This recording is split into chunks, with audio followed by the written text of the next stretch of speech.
ప్రార్థించుదాం. మా ఆశ్రయదుర్గమా, మా విమోచకుడా, పరిశుద్ధుడు అయిన దేవ పరమ తండ్రి, నీ పాదములకు వేవేల స్తోత్రాలు నాయన. గడిచిన దినములన్నీ కృపాక్షేములై మా వెంట నడిపించాం. గత 6 రోజులు మాతో ఉన్నావు నాయన. మాకు ఇచ్చిన క్షేమాన్ని బట్టి నీకు కృతజ్ఞతలు చెల్లిస్తున్నాం. ఈ 7వ దినమున పరిశుద్ధ విశ్రాంతి దినముగా నీ పాదాలను ప్రభా, నీ సన్నిధి భాగ్యమును మాకు అనుగ్రహించినందుకే నీకు వందనాలు, స్తోత్రాలు. మేము ఆరోహణము తర్వాత ఆదివారములో ప్రవేశించుటకు ధ్యానపరులుగా అయా తండ్రి నీ పాదాలను ఆశ్రయించుటకు మమ్మల్ని నడిపించినందుకే వందనాలు చెల్లించుకుంటున్నాం. ఇదివరకు ఈ కార్యక్రమాన్ని నడిపించాం. పాటల ద్వారా, ఆరాధన ద్వారా, చదవబడిన లేఖన భాగాల్లో పరిశుద్ధాత్మ దేవుడిగా మీరు ఉన్నందుకై వందనాలు చెల్లించుకుంటున్నాం. నీ వాక్యం ధ్యానం చేయబోతున్నాం ప్రభువా. నీ బిడ్డలకు నీవే బోధించండి. ప్రతి హృదయాన్ని స్వాధీనపరచుకోండి. వారి హృదయం అనే నేలలో నీ వాక్యం అనే విత్తనాలు చల్లి నూరంతలుగా బిడ్డలు ఫలించినట్లుగా సహాయం చేసి నన్ను నీ వాక్యము ద్వారా నడిపించుమని యేసు నామములో ప్రార్థిస్తున్నాం తండ్రి, ఆమేన్. దేవునికి స్తోత్రాలు కలుగునుగాక. మన ప్రభువును రక్షకుడైన యేసు క్రీస్తు యొక్క దివ్యనామములో తండ్రి అయిన దేవదేవునికి కృతజ్ఞత స్తోత్రాలు చెల్లించుకుంటూ, గత ఆదివారం వరకు ఈస్టర్ తర్వాత 5 వారాలను మనము దేవుని యొక్క వాక్యాన్ని మనం ధ్యానం చేసుకున్నాం. ఈరోజు మనం ఆరోహణము తర్వాత ఆదివారములో ప్రవేశించుటకు ఆ భాగ్యాన్ని అనుగ్రహించిన దేవదేవునికి వేవేల స్తోత్రాలు, మహిమ, ఘనత, ప్రభావములు కలుగునుగాక. చేయవలసిన మీ అందరికీ కూడా ప్రభు నామమున శుభాలు, అందరికీ వందనాలు తెలియజేసుకుంటున్నాను. మీరందరూ బాగుండరా? ఎలా ఉన్నారు? ఎండలలో భయంకరమైన ఎండ వేడికి ఉపశాంతాన్ని మనం కలిగి ఉండటకు మరి రకరకాలుగా మనము ఆ చల్లదనాన్ని కోరుకొని ఉండి మనం ముందుకు సాగిపోతున్నాం. కానీ బయట ప్రపంచంలో ఎంత వేడిని కలిగినప్పటికీ కూడా దేవుడు ఆయన చల్లని చేతులు కలిగినటువంటి వాడు కాబట్టి తన చల్లనైనటువంటి హస్తాలు మన మీద ఉంచి మనల్ని ఎంతవరకు పగలు ఎండ దెబ్బైనను ఆయన తగలనీయక క్షేమముగా, సురక్షితముగా మనం నడిపించిన దేవదేవునికి మరొకసారి వేవేల స్తోత్రాలు మనం సమర్పించుకుందాం. గత వారంలోనే ఆరోహణము జరిగిన విషయం మనకు విదితమే. ఆరోహణము తర్వాత ఈ ఆదివారములో మనము ప్రవేశించుటకు, దేవుని యొక్క పాదాలను మనం ఆశ్రయించుటకు, ఆదివారం అనేటువంటిది ఆనందకరమైనటువంటి రోజు. ఇది ప్రపంచానికి సెలవు దినము మాత్రమే కాకుండా దేవుని యొక్క ప్రజలకు ప్రతి ఒక్కరికి కూడా ఒక పని దినముగా మనము జ్ఞాపకము చేసుకుంటూ ఉన్నాం. 6 దినాలు ఆయన మన పనులను చక్కపరిచాడు. ఈ 7వ దినమున మనం ఆయన పనిలో మనం భాగస్వాములుగా ఉండటానికి ఆయన తన కృపను అనుగ్రహించి ఉన్నాడు. దేవుని యొక్క సన్నిధిలో మనము కూర్చున్నప్పుడు, వాక్యం వింటున్నప్పుడు ఆశ కలిగినటువంటి ప్రాణాలుగా మనలను తృప్తిపరిచే దేవాది దేవుడు తన యొక్క ఆత్మను నిండారుగా మనందరికీ ఆయన తోడుగా ఉంచి ఉన్నాడు. ఆయన ఆత్మ మనలో ఉన్నదనేటువంటి విషయాన్ని మనం ఎప్పుడు కూడా మర్చిపోకూడదు. పిడికెడి విత్తనములు చేతపట్టుకొని ఏడ్చుచూ వెళ్ళేటువంటి వారు సంతోషగానముతో ఏం చేస్తారు? పంటను కోసుకుంటారు. ప్రతి మానవ జీవితం ఫలభరితం అవటం, సంతోష సమాధానములను పొందటం, ప్రతి కుటుంబం ఆధ్యాత్మికంగా వర్ధిల్లటం, కుటుంబాల్లో ఏ విధమైన లేమి లేకుండా, కొదువు లేకుండా, సమస్య లేకుండా సంతోషకరంగా జీవితాలు సాగిపోవటం అనేటువంటిది మనం ఎప్పుడు కూడా ఆశిస్తూ ఉంటాం. కానీ వాటన్నిటిని కూడా మనకు సమృద్ధిగా అనుగ్రహించి ఎవరైతే దేవుని పాదాలను ఆశ్రయిస్తారో, దేవుని యొక్క సన్నిధిలో తమను తాము బలపరుచుకుంటారో, ఆయనను అడుగుటకు ప్రార్థనలను ఆ రీతిగా హృదయంలో భద్రపరుచుకొని ఆయన సన్నిధికి పిలువబడ్డారో, వాటన్నిటి నిమిత్తమై దేవుడు తప్పనిసరిగా అట్టి ఆశీర్వాదాలను, ఆయన అనుగ్రహము ఎల్లవేళల దేవుడు మీకు మీ కుటుంబాలకు దయచేయునుగాక. మనం ఒక మాటను మనం జ్ఞాపకం చేసుకున్నాం. అదేమిటంటే ఆరోహణము. ఏమిటది? ఆరోహణం. ఆరోహణము అనేటువంటిది అది పైకి ఎక్కటం. ఆరోహణం అంటే పైకి ఎక్కటం, పైకి వెళ్ళుట. యేసు ప్రభువారు ఆయన జీవితంలో జరిగినటువంటి గొప్ప కార్యము, ఆయన సజీవుడై తిరిగి లేచినటువంటి తర్వాత 40 రోజులు భూమి మీద ఆయన అనేక మందికి ప్రత్యక్షమై 11 సార్లు శిష్యులకు ఆయన ప్రత్యక్షమైన విషయాలను మనము జ్ఞాపకం చేసుకున్నాం. అయితే ఆయన పరమునకు ఎక్కిపోయినటువంటి ఆ సమయాన్ని జ్ఞాపకం చేసుకుంటే చాలా అద్భుతము, ఆశ్చర్యకరం. ఆయన పరమునకు ఎక్కిపోయి మనందరిని కూడా మనకి ఆయన ఆకర్షణీయుడుగా కనబడ్డాడు. అంతే కదా? ఆకర్షణ అనేటువంటిది మనం ఎవరి మీద దృష్టి నిలుపుతాం? భూమి మీద జీవించేటువంటి వారు, మనకు కనబడేటువంటి వారిని ఆకర్షణీయముగా మనం ఎంచుకోం. కానీ యేసు ప్రభు వారు మనకు ఒక ఆకర్షణీయుడుగా కనబడుతున్నాడు. ఎందుకంటే అందరూ చూస్తుండగా, శిష్యులందరూ కూడా చూస్తుండగా ఆయన పరమునకు ఆయన ఎక్కిపోయినట్లుగా ఈనాటి వేద భాగము మనకు తెలియజేస్తా ఉన్నది. కాబట్టి ప్రియమైనటువంటి దేవుని బిడ్డలారా, ఈ ఆరోహణము అనగా పైకి ఎక్కటం, అవరోహణం అనగా క్రిందికి దిగటం. క్రిందికి కొనిపోయినటువంటి వారిలో అనేక మంది, ప్రతి మానవ జీవితం, ఈ జీవితం తర్వాత మరణము తర్వాత క్రిందికి దిగిపోయేటువంటి సమయ సందర్భాలు మానవ జీవితాల్లో జరుగుతూ ఉన్నాయి. కానీ ఆయన మాత్రము పైకి ఆరోహణం అవ్వటం అనేది చాలా అద్భుతకరమైనటువంటి విషయముగా మనం గమనించాలి. కాబట్టి అపొస్తలుల కార్యములు 1వ అధ్యాయములో 11లో చూస్తే, మీ యొద్ద నుండి పరలోకమునకు చేర్చుకొనబడిన యేసే ఏ రీతిగా పరలోకములకు వెళ్ళుట మీరు చూచితిరో, ఆ రీతిగానే ఆయన మరలా తిరిగి వచ్చునని వారితో చెప్పాను. మీరు ఎట్లా చూస్తున్నారో, మరలాగా ఆయన వెళ్ళటం ఎట్లా చూస్తున్నారో, మరలా ఆయన తిరిగి రావటం అనేది అట్లానే చూస్తారు. ఇది ఎంతో గొప్ప, ఆశ్చర్యకరం, అద్భుతం లాంటిదని మనం గమనించాలి.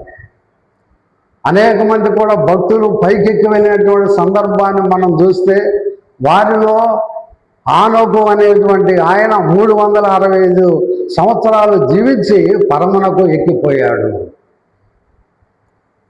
తర్వాత ఏలియా అనేటువంటి మహాభక్తుడు, ఆయన కూడా పైకి ఎక్కిపోయినటువంటి విషయం మనందరికీ విదితమే. యేసుక్రీస్తు వారు కూడా ఆయన అందరూ చూస్తుండగా పరలోకమునకు ఎక్కిపోయినటువంటి సత్యం మానవాళికి ఎంతో ఆశ్చర్యాన్ని కలిగిస్తాము.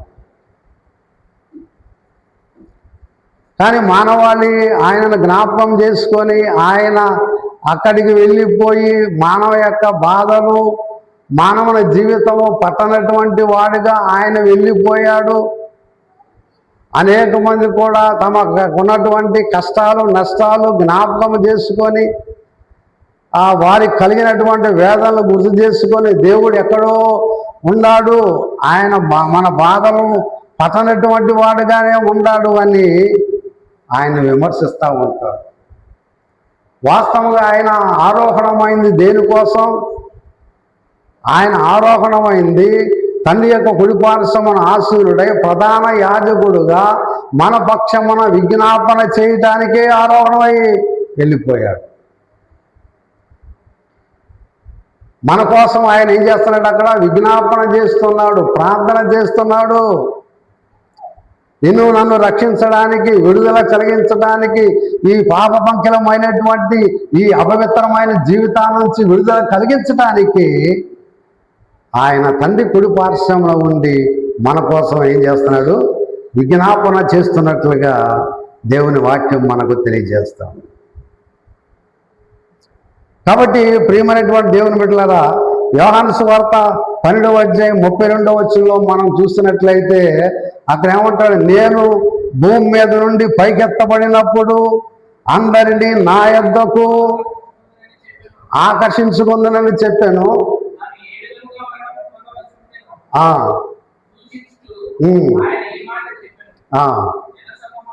చాలు. కాబట్టి ఆయన అందరిని కూడా ఏం చేస్తాడు? ఎప్పుడు ఆకర్షించుకుంటాడు?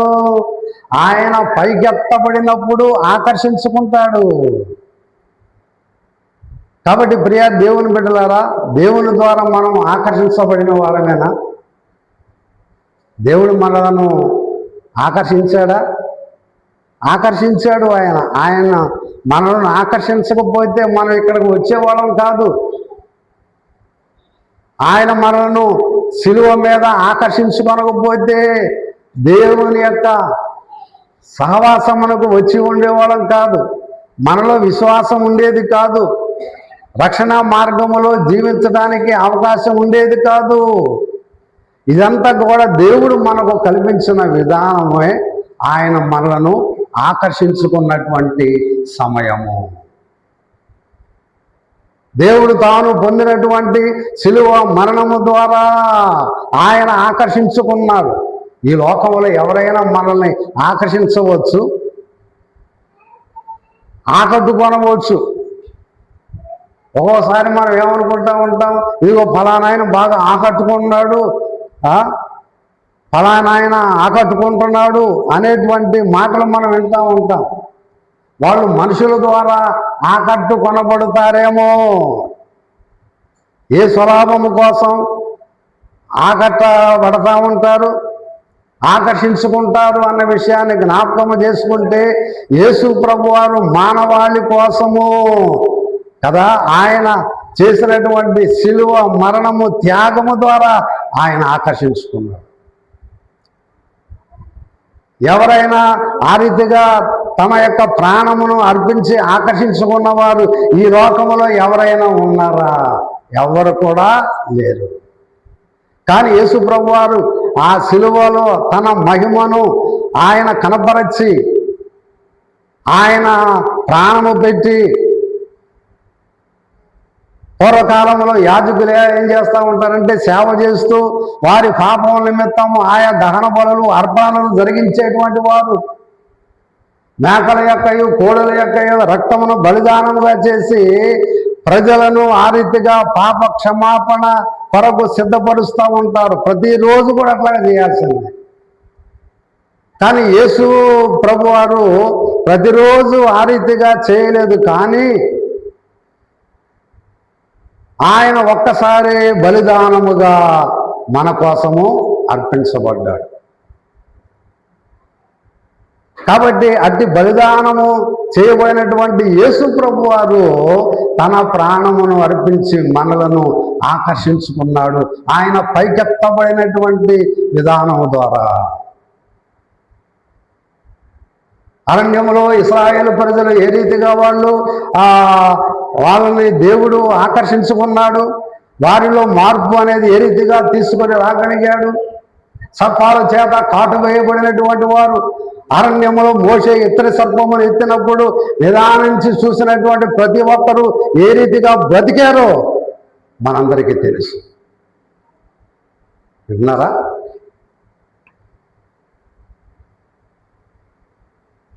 అందుకని యోహాను సువార్త 3వ అధ్యాయం చివరి వచనంలో కూడా అరణ్యంలో మోషే ఇత్తడి సర్పమును ఎలాగ ఎత్తెనో అలాగున మనిషి కుమారుడు ఎత్తబడవలెను.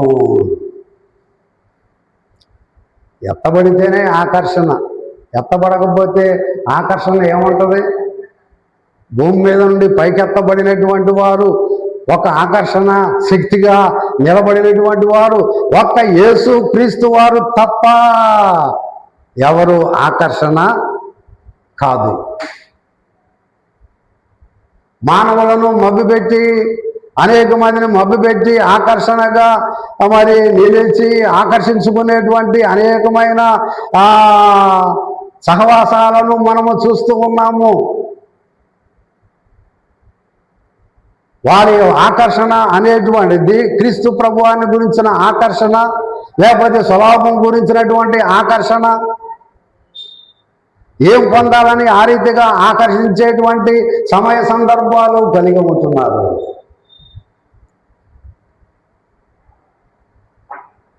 మనం ఎక్కడికన్నా వెళ్ళినప్పుడు ఏదైనా కొనాలి అని అనుకున్నప్పుడు వాళ్ళు ఏం చేస్తారు? ఆకర్షించుకుంటూ ఉంటారు.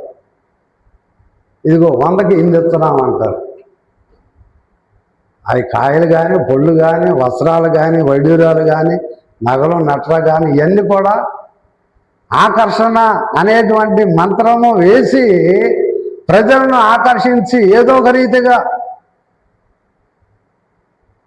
నీకు 100కి 4 ఇస్తున్నాడు అనుకో, లేదా 5 ఇస్తున్నాడు అనుకో కదా. ఏదైనా వస్తువులు వాటి యొక్క విలువ ఎంతలాగా ఉంటుందో మనకు తెలుసు.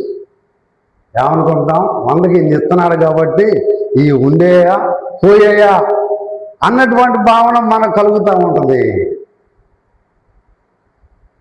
కాబట్టి ప్రియ దేవుని బిడ్డలారా, మనుషులు ఆకర్షించినటువంటిది ఏదైనా కూడా అది నిరుపయోగమే.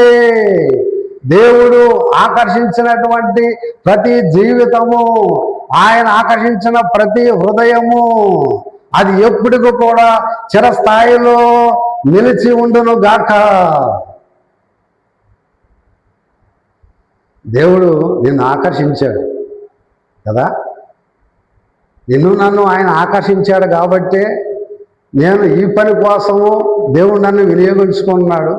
మిమ్మలను దేవుని యొక్క పని కోసం, విశ్వాసులుగా దేవాలయం యొక్క పని కోసం మిమ్మలను వినియోగించుకుంటున్నాడు. మిగిలినటువంటి వారు దీనిలో పారిభాగస్తులుగా ఉండరే? వారు ఎందుకు దూరముగా ఉన్నటువంటి పరిస్థితులు కలిగి ఉంటున్నాం అంటే దేవుడు వారిని ఆకర్షించుకోలేదా? దేవుడు అందరినీ ఆకర్షించుకుంటాడు, కానీ ఆ ఆకర్షణలో నిలబడేటువంటి వారు కొందరే. కాబట్టి ప్రియ దేవుని బిడ్డలారా, శిలువ ఆకర్షణ అనేది మానవ జీవితానికి దేవుడిచ్చినటువంటి గొప్ప వరముగా మనం జ్ఞాపకం చేసుకుందాం. అదేమిటంటే శిలువ ఆకర్షణ. ఆయన చనిపోతుంటే, ఆయన చనిపోయే స్థితిలో ఉంటే, ఆ వేదన పడుతూ ఉంటే, ఆయన శరీరం అంతా రక్తసిక్తమైపోతున్నటువంటి సమయము ఉంటే అది ఎట్లా ఆకర్షణయ్యా, అది ఎట్లా మహిమయ్యా అని మనం అనుకుంటూ ఉంటాం. కాబట్టి ప్రియ దేవుని బిడ్డలారా, ఆయన ఆకర్షణ మనకు విడుదల కలిగించింది, మనల్ని విమోచించింది, మన జీవితాలకు ఒక రూపురేఖను మార్చి కదా మనలను తన యొక్క బిడ్డలుగా, తన సొత్తుగా చేసుకోవటానికి ఆయన యొక్క శిలువ ఆకర్షణ మనకెంతో సహాయకరంగా ఉన్నది.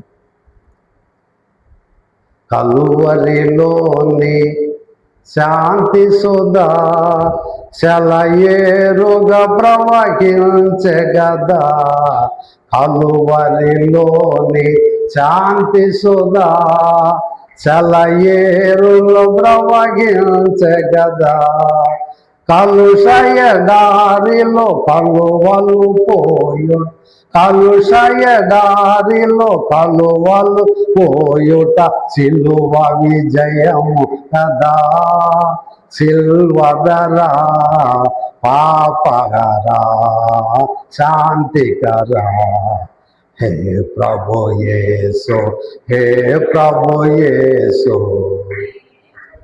కాబట్టి కలుష ఎడారిలో ఏం పూయించాడు?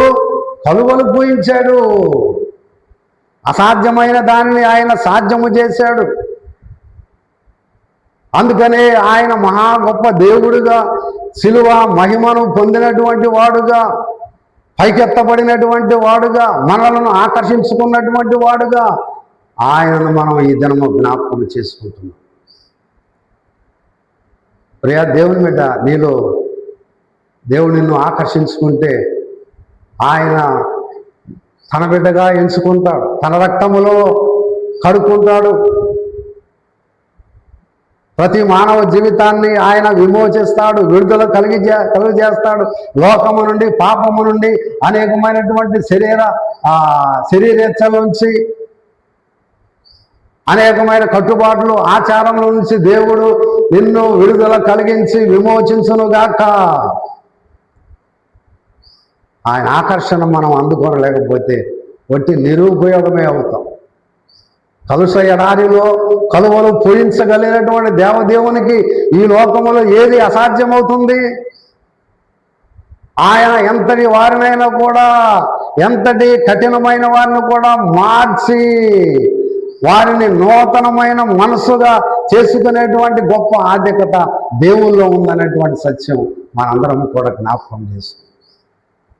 అందుకని పాత నిబంధన వాక్య భాగంలో మనము చదువుకున్నట్లుగా అక్కడ అనేకమైన విషయాలు మనం జ్ఞాపకం చేసుకుని ఉన్నాం. 36:25 చూస్తే, మీ అపవిత్రత యావత్తు పోవునట్లు నేను మీ మీద శుద్ధ జలములను చల్లుదును, మీ విగ్రహముల వలన మీకు కలిగిన అపవిత్ర అంతయు తీసివేసేదను.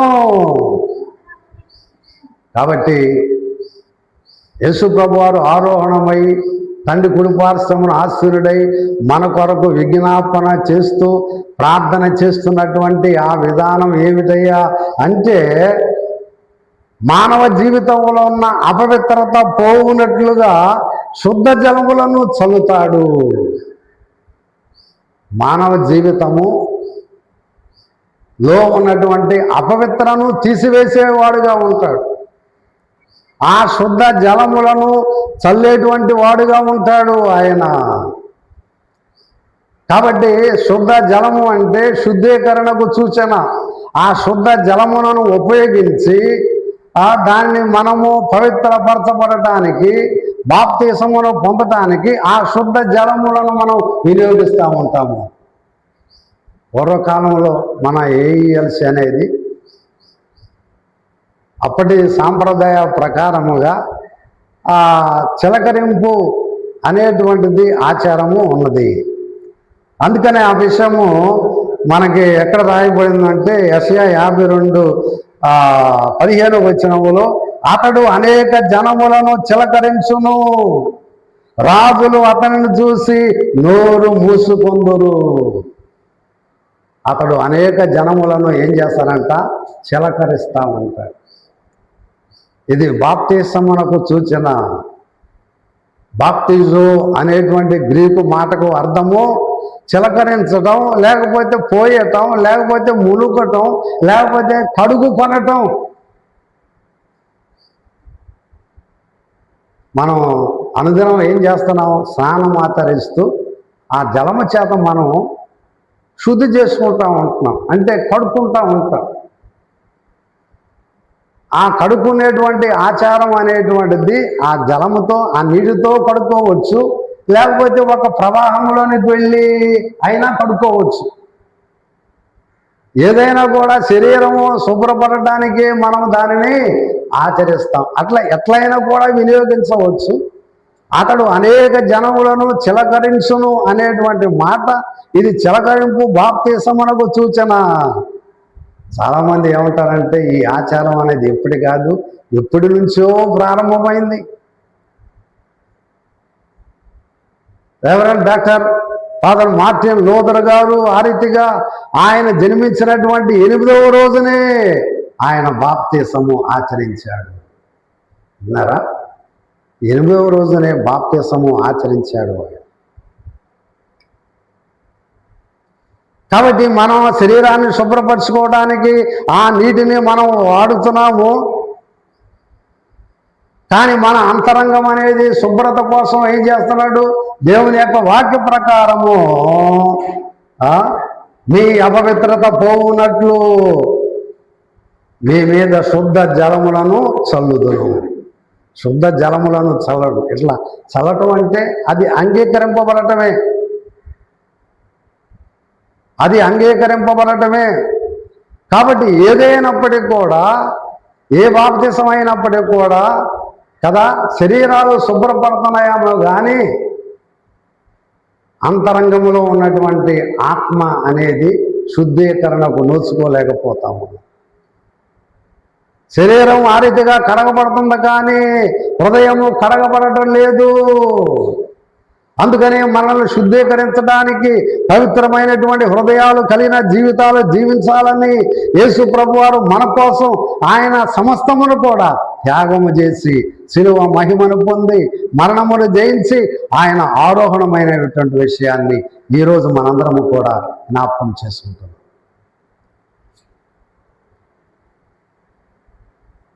కాబట్టి ప్రియా దేవుని బిడ్డలారా, అలాగ ఆరోహణమైనటువంటి ఆయన భూమి మీద నుండి పైకెత్తబడి ఉన్నాడు. ఆయన ఎట్లాగే వెళ్ళాడో పైకెత్తబడ్డాడు, అదేవిధంగా ఆయన మరలా తిరిగి ఆయన వచ్చునుగాక. అలాంటి నమ్మిక మనకుందా? విశ్వాసం ఉన్నదా? నిరీక్షణ ఉన్నదా? వెళ్ళినటువంటి ఆయన మరలా రాక మానడు. ఏదో ఒక రోజు మనం ఊహించినటువంటి సమయంలో, అనుకున్న గడియలో ఆయన తప్పనిసరిగా ఈ లోకమునకు వస్తాడు అని దేవుని యొక్క వాక్యం మనకు తెలియజేస్తాం. కాబట్టి అలాగా శిష్యులు ఆయనను పేరు చూస్తూ ఉండిపోయారు. మృత్యుడైనటువంటి యేసు ప్రభువారు పరలోకానికి ఆరోహణమై వెళ్ళిపోయినటువంటి సమయంలో తమ ప్రియ ప్రభు అదృశ్యుడైపోగానే దిగ్భ్రాంతి చెంది అట్టి ఆకాశం వైపు ఏం చేస్తున్నారు? వాళ్ళు పేరు చూస్తూ ఉండిపోయారు. దేవదూతలు శిష్యులను సందర్శించి కదా, మీరే విధంగానూ కూడా భయపడవద్దు, ఆయన మళ్ళీ వస్తాడన్నటువంటి సంగతిని వారికి జ్ఞాపకం చేయటం జరిగింది. తిరిగి వారు తమ యొక్క బసకు చేరుకున్నారు. యేసుక్రీస్తు వారిని గురించి తమ హృదయాల్లో మననం చేసుకుంటున్నారు. ఆయన ఎందుకు ఈ లోకమునకు ఏ రీతిగా వచ్చాడు, ఎలాంటి గొప్ప అద్భుతాలు చేశాడు, ఏ రీతిగా పాపం అదంధకారుల ఆగ్రహానికి గురైపోయి ఉన్నాడు, ఏ రీతిగా ఆయన శిలువ మరణమునకు గురి అయిపోతూ తన ప్రాణాన్ని తాను ఐచ్ఛికంగా విశ్వ మానవ పాప ప్రాయశ్చిత్తార్థమై బలిదానము చేశాడు, యజ్ఞంగా బలిదానం చేశాడు. అటు యేసుక్రీస్తు వారిని తలపోసుకున్నటువంటి సమయంలో ఆయన ఎడల వారికి ఉన్నటువంటి ప్రేమ ఒక కట్టలు తెంచుకొని ప్రవహించే ప్రవాహంలాగా ఉరకలు వేయసాగింది. ఆయన ప్రజా ప్రేమికుడై, పాపుల బాంధవుడై కదా, ఆయన మరి జీవించినటువంటి యేసుక్రీస్తునే సిలువ వేసినటువంటి ఆ రాజకీయ నాయకులు కానీ మత నాయకులు కానీ ఇంకా సజీవముగానే ఉన్నారు. ఇలాంటి పరిస్థితులలో యేసు స్వామి యొక్క స్వార్థ పరిచర్యను ఏ విధంగా ముందుకు తీసుకొని వెళ్ళాలో వాళ్ళు హృదయాల్లో మననం చేసుకుంటూ ఉన్నారు. దేవుడు వారికి ఒక ఆజ్ఞ ఇచ్చాడు, ఒక అభయం ఇచ్చాడు. మీరు సర్వలోకమునకు వెళ్ళి సర్వ సృష్టికి సువార్తను ప్రకటించండి.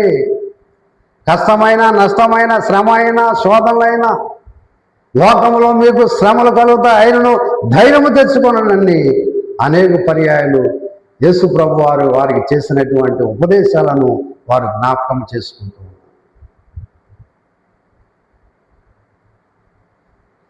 కాబట్టి ఆయన ఆరోహణం అయిపోయినటువంటి సమయంలో ఆయన ప్రధాన యాజకుడు తండ్రి కుడిపార్శ్వమున ఆశీనుడై ఉండేటువంటి ఆ విధానం అంతా మన కోసమే.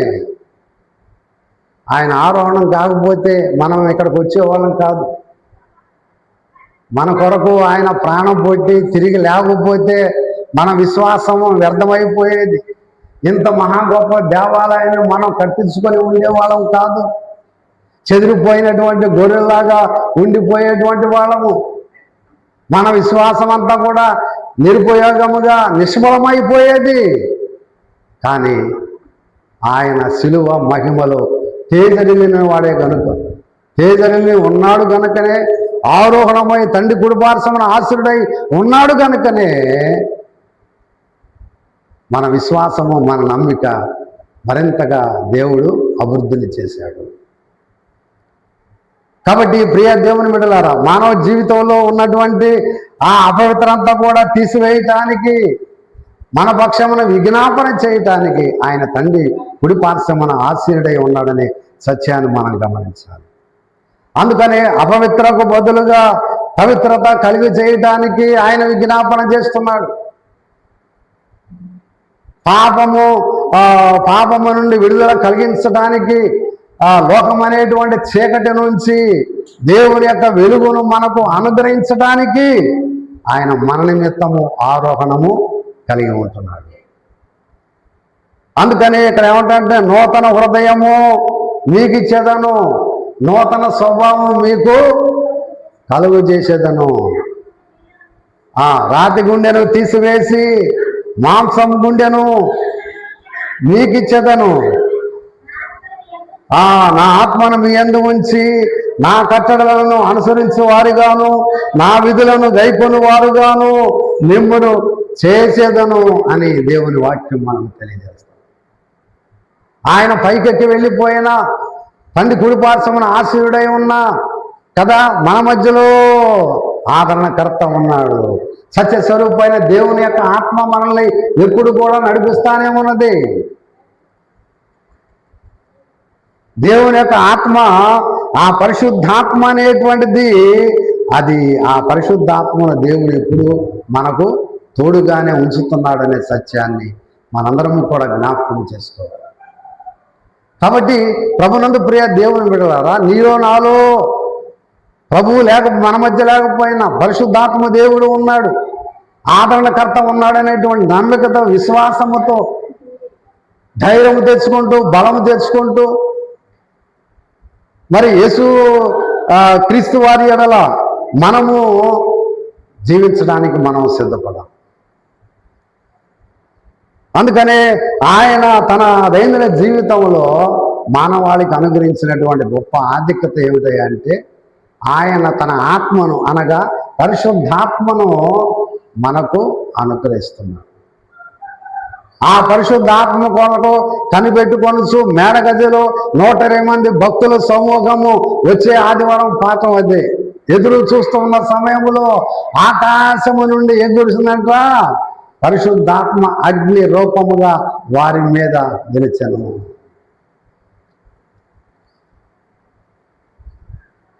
కాబట్టి నీలో నాలో మనందరిని కూడా బలపరిచేది దేవుని యొక్క ఆత్మ.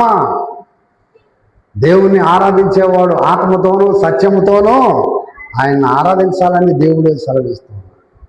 ఆత్మ లేనివాడు నావాడు కాదు అని చెబుతున్నాడు. కానీ ఇక్కడ వాక్యములో నా ఆత్మను మీ యందు ఉంచి నా కట్టడలను అనుసరించేవారుగాను, నా విధులను గైకొని వారుగాను నేను చేసేదనని దేవుని వాక్యం మనకు తెలియజేస్తాం. కాబట్టి ప్రభునందు ప్రియమైన దేవుని బిడ్డలారా, ఆయన ప్రధాన యాజకుడై మన పక్షమున విజ్ఞాపన చేయుటకు తండ్రి కుడిపార్శ్వమున ఆశీనుడై పరమునకు ఎక్కిపోయిన విషయాన్ని మనందరము కూడా జ్ఞాపకం చేసుకుంటాం. మనం పత్రిక పాఠంలోనికి వచ్చిన సందర్భములో 34వ వచనం చూడండి. మృతుల్లో నుండి లేచిన వాడు ఆయనే, ఆయన దేవుని కుడిపార్శ్వమున ఉన్నవాడై మన కొరకు విజ్ఞాపన కూడా చేస్తున్నాడు. పౌలు భక్తుడు ప్రభుని యొక్క ఆరోహణ గురించి మాట్లాడుతూ ఉన్నాడు. ఆయన ఏం చేశాడంట? మృతుల్లో నుండి లేచినటువంటి వాడు. మానవ జీవితానికి అది అసాధ్యమైన, దేవునికి అది సాధ్యమైంది. ఈ లోకంలో ఎవరు చేయలేనటువంటి గొప్ప అద్భుతం దేవుడు చేశాడు. యోహాను 11:25లో పునరుద్ధానమును జీవమును నేనే అన్నాడు. I am the resurrection and the life. నా యందు విశ్వాసం ఉంచువాడు చనిపోయినను బ్రతుకునని యేసు ప్రభు వారే చెప్పాడు. కాబట్టి ఆయన మృతులో నుండి లేచిన వాడు, ఆయనే దేవుని కుడిపార్శ్వమున ఉన్నవాడై మన కొరకు విజ్ఞాపన కూడా చేస్తున్నాడు. ఆయన అక్కడేమి ఖాళీగా కూర్చోనలేదు, మన కోసం విజ్ఞాపన చేస్తున్నాడు. నా కొరకు ప్రార్థన చేస్తున్నాడు. మనందరం కూడా ఐక్యత కలిగిన వారంగా సహవాసములో దేవుని యొక్క సన్నిధిలో నూరంతలుగా వర్ధిల్లాలని మన కొరకు వేడుకుంటున్నాడు. మనమేమో ఆయన యొక్క విషయమై పట్టనటువంటి వారముగా ఉంటాం. ఆయన అంటే మనం లెక్కలేనటువంటి ధనాన్ని కలిగి ఉంటాం. ఆయన మన పట్ల చేసిన కార్యాలను మనం గుర్తు చేసుకోలేకపోతున్నాం. చేసిన మేలులను మన హృదయాల్లో తలపోసుకోలేకపోతున్నాం. ఆయన వద్దకు మనం రాలేనటువంటి పరిస్థితుల్లో మనం ఉంటున్నాం. దేవుడు యేసు ప్రభు వారు శిలువ ఆకర్షణ ద్వారా మన ఎడల నిలిస్తే మనం ఏ ఆకర్షణ గురవుతున్నాం? లోకము యొక్క ఆకర్షణకు గురైపోతాం. లోకము యొక్క ఆకర్షణకు గురైపోతున్నాం. ఆ లోకములో ఉన్న శరీరాచ్యలు అనేకమైన వ్యసనాలకు బానిసలుగా మార్చబడి పాపమునకు సాతానుకు దాసులుగా మారిపోయి ఇక సాతాను యొక్క శక్తులకు ఆకర్షితులవుతున్నాం. ఈ ఆకర్షణీయమైనటువంటి ఆ దేవదేవుణ్ణి విడిచిపెట్టేస్తాం. కాబట్టి ప్రియ దేవుని విడవరా, ఆయన తండ్రి గుడిపార్శ్వమున ఉన్నవాడు మన కొరకు ఆయన విజ్ఞాపన చేస్తున్నాడు అనేటువంటి గొప్ప నిశ్చయత, విశ్వాసం మనం కలిగి ఉండవలసినటువంటి అవసరం. ఆయన జీవితము ఎలాగా ఆయన జీవితము గడిచిపోయిందంటే ఆయన ప్రతి ఒక్కరిని కూడా ప్రేమించినటువంటి స్వభావం కలిగిన వాడుగా ఉన్నాడు కదా. ఏ భేదము లేదు. ఆయన అందరూ పాపము చేసి దేవుడు అనుగ్రహించిన మహిమను పొందలేకపోయాడని వాక్యం ఏ రీతిగా తెలియజేస్తున్నాడు. దేవునికి నీవు నేను అన్నటువంటి భేదాభిప్రాయం ఆయనకి లేదు. మనుషులకు ఉండదు కానీ ఆయనకి లేదు. ఆయన అందరినీ క్షమించేవాడు, అందరి మీద తన దయావర్షమును కురిపించేటువంటి వాడు. అన్ని సమయ సందర్భాల్లో భూమి మీద విస్తారమైన జలమున ఆర్థిక వర్షమును కురిపించి సస్యశ్యామమును చేసి అందరిని కూడా కదా సహాయపడేటువంటి వాడు. అందుకనే ప్రియ దేవుని బిడ్డలారా, దేవుని యొక్క ప్రేమలో ఆయనలో ఏ విధమైన ప్రేమ ఉందో, ఏ విధమైన శక్తి ఉందో మనం తెలుసుకొని జీవించవలసినటువంటి అవసరం. క్రీస్తు ప్రభువాన్ని నమ్ముకొని విశ్వసిస్తూ మరి హృదయ శుద్ధి కలిగినటువంటి వారిగా మనం జీవిస్తున్నప్పుడు ఆయన ఎడల మనకు ఒక ఎడతెగనటువంటి ప్రేమ అనేది మనకి కలుగుతూ ఉంటుంది. అందుకనే రోమపత్రిక 8:35లో క్రీస్తు ప్రేమ నుండి మనలను ఎడబాపు వాడేవాడు శ్రమ అయినను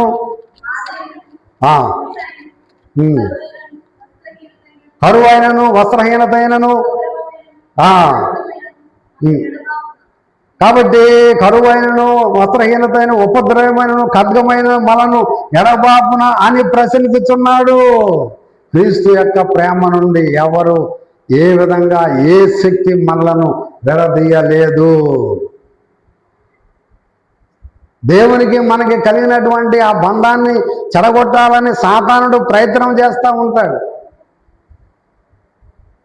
దేవుణ్ణి ఆశ్రయించేటువంటి బిడ్డలను ఆయన సహవాసం అనే తావులో ఉండకుండా తన వైపు చూడాలని సాతాను కోరుకుంటూ ఉంటాడు. అనేక మంది ఇట్లాగా సాతానుకు ఆకర్షించబడి దేవుని దగ్గరకు వచ్చి మరలా లోకంలోకి వెళ్ళిపోయినటువంటి వారు కోకలుగా ఉన్నారన్న విషయం మనందరికీ తెలుసు. కాబట్టి ప్రియ దేవుని బిడ్డలారా, మన జీవితాలలో కదా మరణమైనను జీవమైనను దేవదూతలైనను ప్రధానులైనను సృష్టింపడం మరి ఏదైనను ఎడబాపునా అని ప్రశ్నిస్తాము. దేవునికి మనకు కలిగినటువంటి ఆ బంధము, ఆ బాంధవ్యం అనేది అంత గొప్పది. యేసుక్రీస్తు వారు నమ్ముకున్నటువంటి నీవు నేను ఆయన ప్రేమ నుండి వేరుపరిచేటువంటి శక్తి ఎవరికి కూడా లేదు. అందుకని మనం ప్రభు కొరకు జీవించాలా, ప్రభు కొరకే జీవితాంతము జీవించి ఆయన కోసమే మరణించాలా. జీవమైనను మరణమైనను మన బ్రతుకైనను మన జీవిత శాశ్వత కాలం అయినప్పటికీ కూడా క్రీస్తులోనే మనం జీవించాలి అన్నట్లుగా సిద్ధపడవలసినటువంటి అవసరత ఉందని మీ అందరికీ నేను తెలియజేసుకుంటూ ఉన్నాను. కాబట్టి ప్రియా దేవుని బిడ్డల, అట్టి దేవుని యొక్క ప్రేమ ఎంత గొప్పదో మనం గమనిస్తే, ఆయన ఆ మానవాళి నిమిత్తము ప్రధాన యాజకుడై తండ్రి కుడిపార్శ్వమున ఆరోహణమై అక్కడ ఉండి మన కొరకు విజ్ఞాపన చేస్తున్నాడు. నిరంతరం మనలను ప్రేమిస్తూనే ఉన్నాడు. ఆయన ప్రేమ అనేటువంటిది తరగదు. ఆ ప్రేమ ఎప్పుడు కూడా ఆర్పదు అన్న విషయం మనం గమనించాలి. మనుషులను ఆర్పేస్తూ ఉంటారు. ఇదిగో నేను ఫలానా వ్యక్తి దగ్గర నేను నమ్ముకొని వెళితే నన్ను పూర్తిగా ఆర్పేసాడు అని అంటారు. అంటే డబ్బు విషయంలో కానీ ఏ విషయంలో అయినా కానీ ఏం చేశాడంటే పూర్తిగా ఆర్పివేశాడు. మనుషులను నమ్ముకొని ఆశ్రయిస్తే అట్లాగే ఉంటుంది. దేవుడు ఆర్పేవాడు కాదు, ఆయన అభివృద్ధి చేసేవాడు. ఆమె ఆయన ఆర్పేవాడు కానీ ఆర్పేవాడు కాదు, అభివృద్ధి చేసేటువంటి వాడు. ఆయన ప్రేమ కూడా ఇప్పుడు అది ఆగిపోదు, ఆర్పబడదు అనే సత్యం మనం గమనించాలి. దేవుని యొక్క ప్రేమ నాటి నుంచి నేటి వరకు కూడా శిలువ పర్యంతం ఆరోహణ వరకు కూడా ఆయన యొక్క ప్రేమ మన జీవితంలో తరిగిపోలేదు. తరిగిందా? మనకు తరుగుతూ ఉంటుంది, కానీ దేవునికి తరగల. ఆ ప్రవాహం వెల్లువెత్తి ఒక ప్రవాహంలాగా కట్టలు తెంచుకొని ప్రవహించే ఆ ప్రవాహం ఏగముగా ఆయన ప్రేమ కూడా ఆ రీతిగా ఉందనే సత్యాన్ని మనందరము కూడా జ్ఞాపకం చేసుకుంది. ఆయన ప్రేమ సహాయం చేసే ప్రేమ, సిద్ధపాటు కలిగిన ప్రేమగా తక్షణమే ఆ ప్రేమ ఆ సహాయముల కొరకు పూనుకుంటుందనేటువంటి సత్యాన్ని మనందరము కూడా జ్ఞాపకం చేసుకున్నాం. సువార్త వాక్య భాగంలో కూడా మనము ధ్యానము చదువుకున్నట్లుగా అనేకమైన గొప్ప విషయాలు దేవుడు మనకు తెలియజేశాడు. 23వ వచనంలో వారి యందు నేనును నా యందు నీవును ఉండుట వలన వారు సంపూర్ణులుగా చేయబడి నీవు నన్ను ప్రేమించినట్లే వారిని కూడా ప్రేమించునని తెలియజేస్తున్నాను. తండ్రికి ఉన్నటువంటి ఆ ప్రేమ బాంధవ్యము అనేది ఎంత గొప్పదో మనం గమనిస్తే, తండ్రి కుమారుని ఏ రీతిగా ప్రేమించాడో అట్లాగే కుమారుడు కూడా నా వారిని అంటే శిష్యులను దేవుడు ఎవరిని ఏర్పాటు చేసుకున్నాడు వారందరినీ కూడా శాశ్వత కాలం వరకు కూడా ఆయన ప్రేమించిన విషయాన్ని మనందరము కూడా జ్ఞాపకం చేస్తున్నాం. కాబట్టి ప్రియ దేవుని బిడ్డలారా, దేవుడు నన్ను ప్రేమించలేదు, దేవుడు నాకు సహాయం చేయట్లేదు, మరి నా ప్రార్థన దేవుని దగ్గర చేరుతుందా లేదా అన్నది మనకే తెలుసు. ఆ ప్రార్థన ఆయన సముఖమునకు చేరాలంటే మన ప్రార్థన శక్తి కలిగిందిగా ఉండాలి, మన హృదయాలు శుద్ధీకరించబడాలి, మన ప్రేమ యథార్థమైనటువంటి ప్రేమగా ఉండాలి. ఆ ప్రేమ ఇచ్చేదిగా, చూసుకునేటువంటిదిగా, తరగని ప్రేమగా, ఒక ప్రవాహమై వెల్లువెత్తి వేగముగా ప్రవహించేటువంటి ఆ ప్రేమగా ఉండాలని దేవుని వాక్యం మనకు తెలియజేస్తాము. కాబట్టి ప్రభునందు ప్రియ దేవుని బిడ్డలారా, పరలోకమునకు ఆరోహణమైనటువంటి యేసుక్రీస్తు వారు ఆయన మరలా తిరిగి రాబోతున్నాడనే నిరీక్షణతో, విశ్వాసముతో, మెలుగు కలిగిన ప్రార్థన జీవితంతో మనందరం కూడా జీవించాలని దేవుని యొక్క వాక్యం మనకు తెలియచేస్తా ఉంది. అటు కృప దేవుడు మీ అందరికీ దయచేయునుగాక. ఆమె సమస్త జ్ఞానం మించిన దేవుని యొక్క సమాధానము యేసుక్రీస్తు వల్ల మీ హృదయాలకి తలంపులకు తోడుగా ఉండును గాక. ఆమె